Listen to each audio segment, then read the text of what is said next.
Hey, what's going on, fellas? How you going today? Safe, man. Good, man. You? I'm good. I'm good. I enjoyed the film, so let's, jump right into this.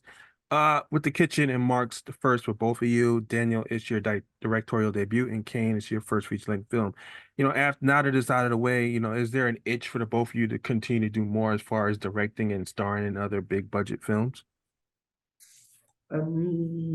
Yeah. But when if the idea is right, yeah. Yeah. I say the same. If the idea is right and um, yeah, yeah, worthy of the time and can make something special and even pioneering, then yeah, definitely. Awesome.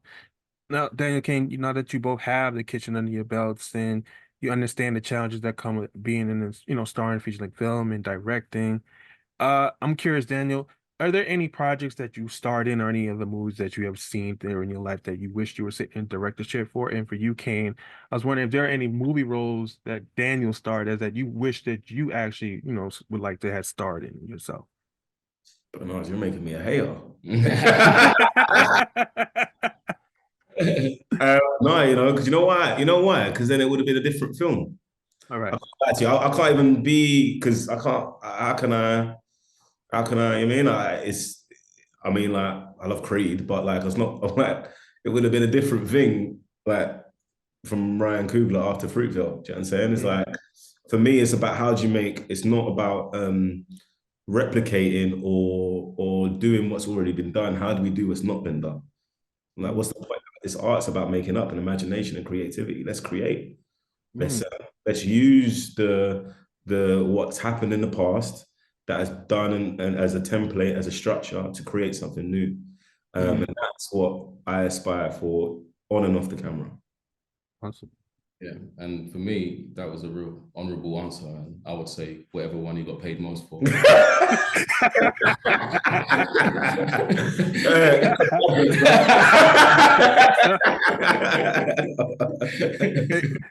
Amen to that. I ain't mad at that at all.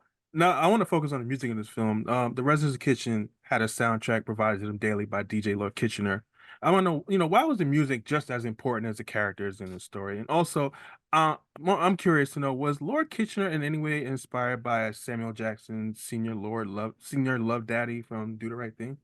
I think for me, especially the co-director Kiboy Tavares, we just felt music was such a thing in London culture, British culture. Like for me, like in London, like Notting Hill Carnival's Christmas, essentially. Mm, And it's just about the sound system.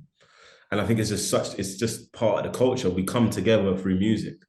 And this film explores those things. But also, like, if you go to a club in London, I don't think any other city has this where there's like every genre has a moment. You know what I mean? mm, There's moments in every genre. And you kind of feel like cheated if one is left out. Do you know what I'm saying?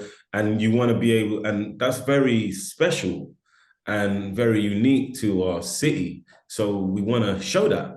Do you know what I'm saying? mm, And I think a lot of times I've seen films about our city and it ignores that. And it's as if like we're just listening to the hardest music all the time. Like, my mom didn't listen to Whitney Houston. Like, I don't like, it don't even make sense. You know what I mean? mm, We've been exposed to everything, and Lord Kitchener is of that um, age range where he's open to all this music, and obviously he's a DJ, so he has been exposed to more. And then I want to show that there's an appreciation for that more.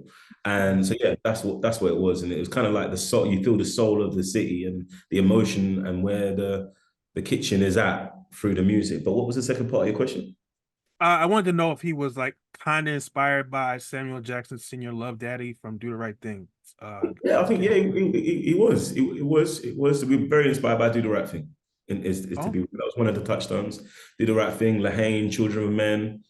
Mm, These seminal films in these big cities. We wanted to make one of those, but also it was inspired by the original Lord Kitchener. Do you know what I mean from the mm, Whiplash generation, Calypso singer, and it was like a nod of our hat to that generation, which I believe are the fathers and mothers of the London culture that we have right now. So that's what we to have him as the kind of father of community is a kind of an ode to the fathers and mothers of our culture.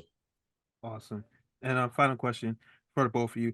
What's one message you hope viewers walk away with after watching The Kitchen? Um, it's just like connection and community. Do you know what I'm saying? And people checking in on each other. Do you know what I'm saying? And the joy that community brings. And through Izzy, Kane's character, want to show how people that act against their interests, how to come out of that. Do you know what I'm saying? And there's no shame in falling in that process. It's just about how you respond to it as opposed to what you do. Do you know what I'm saying? And yeah, that's the kind of stuff that I want people to go away with. Ain't anything to add? No, I would just say, like, people watch this film and they can maybe question, this is set in the near future, but is this something that is realistic? Is it actually maybe even happening now in the cities that we're all from? And is it right? And can we do something about it? Amen to that. Well, I enjoyed the film, fellas. Thank you for taking the time with me, and also appreciate you guys for making me almost get into the electric slide for the 10 movie. I appreciate that a lot, man. So We thought thanks about for talking to me. rolling. Thank you. Pleasure talking to you today, man. Appreciate that.